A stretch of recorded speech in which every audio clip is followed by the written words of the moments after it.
Voilà, comment vous allez, chers amis? J'espère que vous allez très bien. Moi aussi, de ma part, je vais bien, par la grâce de Dieu. Dieu nous fait grâce, on est là. Alors, yo oye bingati mbaliboso omona chaîne oyo omona Victoria Mave, Victorine, Vicky, mais Victoria ou Mave.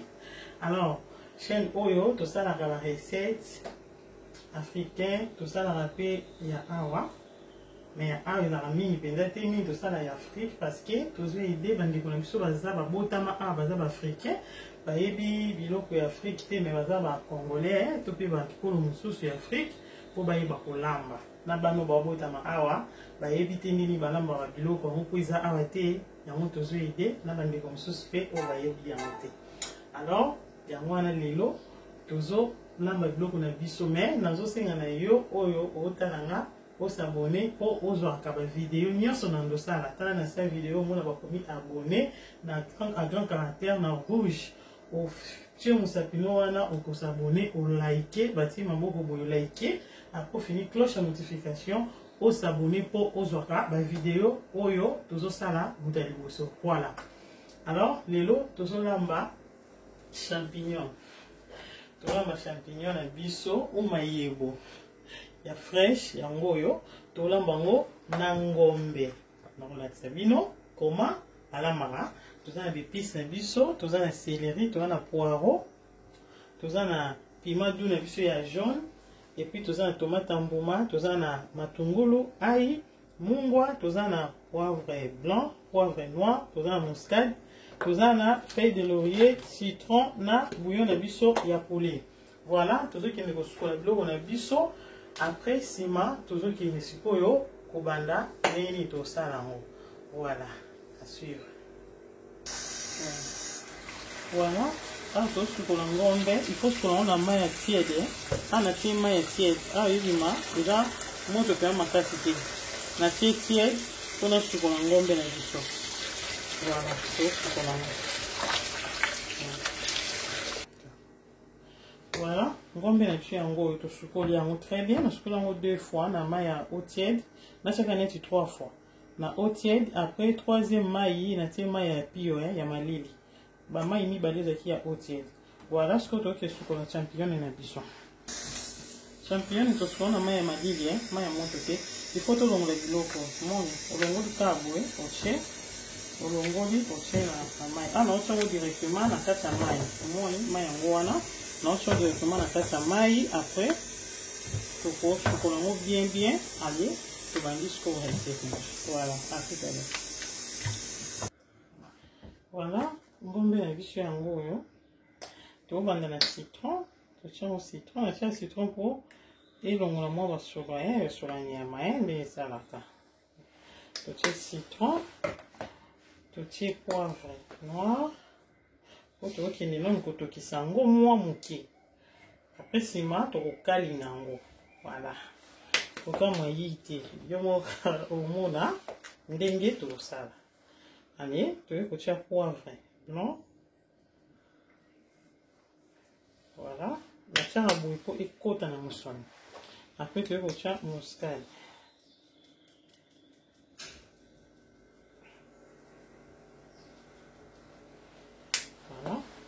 Après, tu as bouillon de son pied, il y a sauce, ouais. Maintenant, on sait, on peut en bien ma casse. Tu checkes un pied. Après, tu as checké pour ail. Na mandina ail pour ça vient na moi côté na mosoni. Pour le tout ça. Tu checkes ail ndambo, pour une sauce tu prends la ngamba. Sauce, après tu as matungulu. Tu matungulu na kati on va rondelle on va bien en julienne forme on va en julienne la rondelle. Voilà,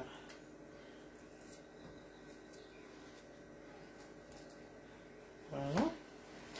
Après tout ça céleri na biso na poireau o céleri na tie na 500 ana poireau on a déjà on y a sur vanille légumes.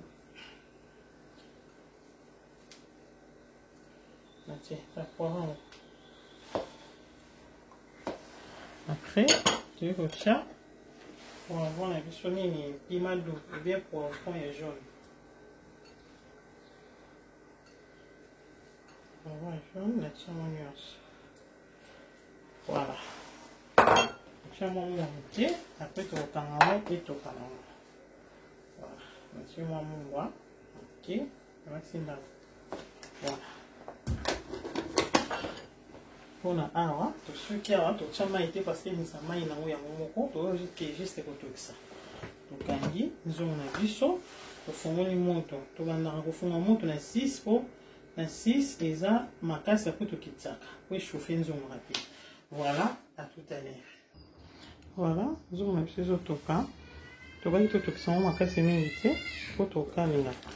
Voilà, mon ngombe na biso to ka bien. Je to ka surtout toujours qu'il n'a pas les noms parce que pour que ça mon invité est belle pour aucun numéro ça pose une station dans mon sur au bel son ma casse na auto qui ça tant au kalingango oui au sala ici la boue et à la penda pour ma casse pendate voilà mon est belle pendate mon déjà alors toujours une aspect auto qui est au kalingango voilà voilà. Bon, moi, je sais que mon maïté, mon dingue voti maï, et voti maï quoi, J, hein, J nango, et voti maï. Donc, tu sais qu'on a maïté. Et na uti ko balusa, na balusi na koti vanini wana na essayer parce que na filmer les places wana te, pour na simba caméra na moto. Donc, to balusa ki yango, ce qui est que mo balusi. Après, au tic, tant au moins, J O et Mati et Bandi au Matébélé. Après, c'est mon petit ici pour le caler. Voilà. Voilà. Tout de suite, pour le nébus sur la moto. Tout de suite, pour le nébus sur la moto. Et en gros, après, toujours que tu as ce que lui. Non, quand on a l'huile d'olive pour et bon, ma graisse, il y a viande de nébus sur. Il y a bu. Donc, on bé. Donc, quand on a huile d'olive et bon, ma graisse, hein. Au cas pour qu'il y en a une mais on a préféré l'huile d'olive pour eboma graisse ya ngombe au cas pour lamba na une c'est quand l'huile d'olive est ce qu'on lambe on ko tchara lutu te na biloko na loba on met so o tche lutu ndebi sa solo ya mabe ya l'huile d'olive mais ce que o tchango tika mo chauffer sur l'ambé sur l'ongwe et bimisa na solo ya mabe te bima normal o dimate ko lambe l'huile d'olive. Donc c'est ça, tout ça, l'huile nabiso échauffée, après tout ça, viande nabiso, na poêle. Voilà, tout cas l'ingao. Voilà, tout que les choses au kalinga, viande nabiso. Na qui moi, viande côté, il a moins micro, hein, on a l'inga viande, il s'en a na micro. Na yo ka goût. Voilà.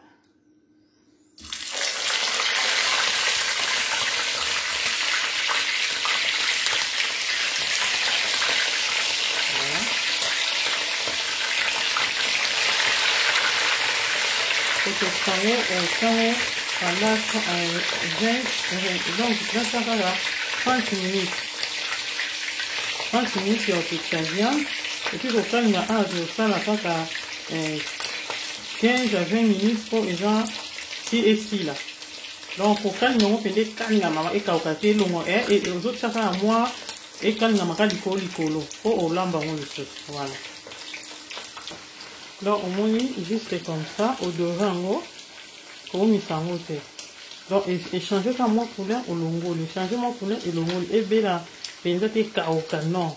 Et ça, juste caca, pour quand nous avons fait ça, moi, goût, ok, voilà. Voilà, toujours continuer. Pour que si ngombe la biso makasi ke parce que ngombe est pété.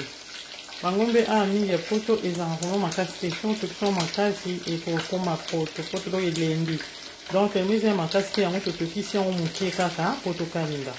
Poto msumu autour na ke comment ngombe za makasi te ya awa. Ils ont vraiment pété vraiment. Coup na ko kani on sent que na fixe mais na tosi po betis na nga ekota penza bien et permettre nga na la recette na nga à l'aise. Donc c'est ça. Toujours continuer na kani. Voilà, on a changé poêle parce que on a ezika ki makasi. siko huile kaka na kangi ngombe yango na passe yango nazoki kangi yango ba épices na biso pona servir wana ikota na ba épices omoni Paul on a kangi ngombe yango yo na changer parce que eziki moyena kanga ba épices wana ezate alors nazoki siko ko kaninga siko na banda na matungulu eza kaka moko litungulu moko onyo moko na kisabola yango ndambo na tokiselaki viande ndambo yango naokaninga po moyena tia ebele ezaki po ezala po matungulu bien te ebele alors naobakisa sikoyo seleri na biso na poire seleri mpe ndambo nasalelaki natiaki na tokiselaki viande ndambo yango naosala sauce apres sikoyo tozokende mpe kotia ai na biso voilà on liboko eza moko tozela matungulu na seleri na poiro na ai elemba mwa mokie apres toza kotia tomate na biso ya pome ou bien tomate ya mbuma voilà oyo ezaka huile oyo nakalingeli viande voilà na changer huile mosuki na changer kaka kikalungu bien poile na changer mpona kikalungu wana mosusu ezikaki ya voilà ngombe na biso yango oyo ekaningami kitoko todora yango bien todora yango kitoko mingi tosala sauce na biso après toke mélanger babiloko na biso bomona voilà assure jus na biso ya viande yango oyo tobwaka te parce que toza na besoin yango tosalela yango sikoyo naoke kotia tomate namoni matungulu na biso elengi mwa ndambo naoke tia sikoyo tomate na biso ya mbuma voilà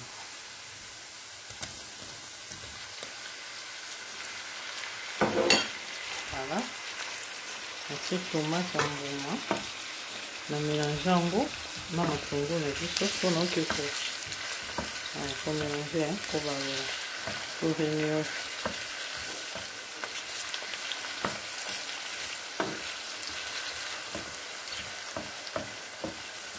kotika yango boye ti tomate kolemba nde sikoyo toya kotia champignon na biso kosalela mélange na biso voilà kotika yango elemba moke voilà voilà tomate na biso na matungulu yango oyo tomate ya mbuma tozo continue kobalusa yango elemba bien après tokoya kotia champignon na biso voilà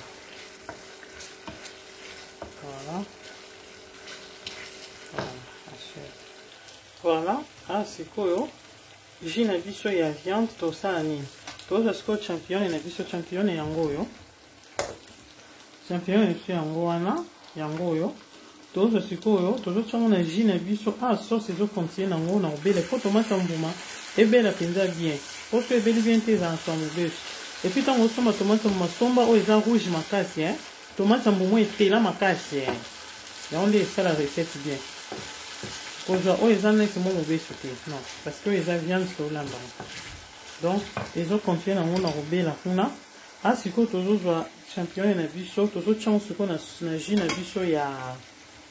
jus na biso ya viande tofungoli moto totia sikoyo champignon nabi yango champignon parce que na espagnol champignon bolimbisanga champignon do mayebo champignon na espagnol voilà totie champignon na biso o champignon yango wana totiango na supu oyo tototielaki viande na biso ezwa mwa moto moke voilà awa tozocontinue na kosala sauce na biso po tokende mélanger voilà assure donc tokende sikoyo kozipa yango etoka mwa moke voilà po ezala nango vraimen makasi kutu te etoka moke en attendant totia la sauce voilà tozoke sikoyo komélanger viande na biso na champignon na biso ou na champignon voilà na mayebo na champignon eza espagnol moni toyoki sikoyo komélange yango ensemble voilà sauce na biso wana esi ebelaki ebeli bien makasi tomate na biso mpenza ekauki voilà yango tosangisi yango na champignon na biso bien na champignon eza na espagne yango oskize tosangisi yango na champignon na biso sikoyo sauce na biso ya tomate ya mbuma yango oyo tokoki sikoyo komélange yango voilà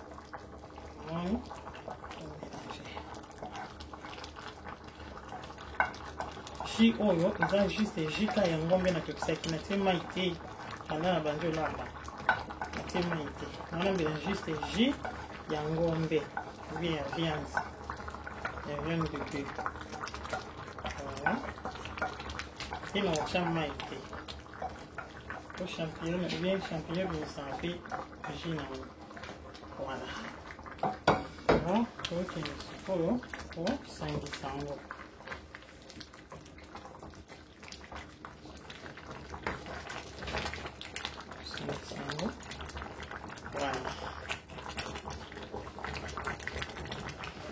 demi moto moke l'étape oyo tona besoin moto makasi te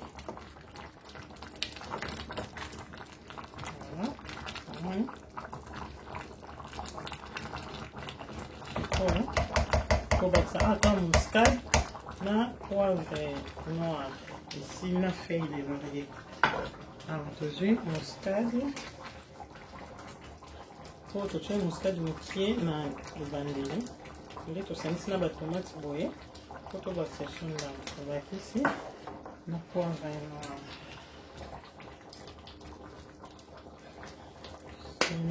na feuille de laurier nakosaka yango na ebandeli nasoki feuille de laurier te me naye kotya na nsima na filma ete bosana awa totya feuille mibale esili apres tozipi yango totika yango sikoyo etoka ti ekobela voilà awa esalaka 30 minutes esili nango po ngombe deja eza deja okalinga nyonso esala 30 minutes po champignon eza makasi te baépice mpe tosi tokalingi donc 30 minutes awa lipotion esili apres tokitisi yango voilà à suivre voilà biloko na biso ebeli champignon na biso ebeli moni toboki okata wa mike mike po ta ekondi nango donc ebeli ekoki nango alors tokende sikoyo kotya yango na sani tolakisa bino ndenge nini ebimi voilà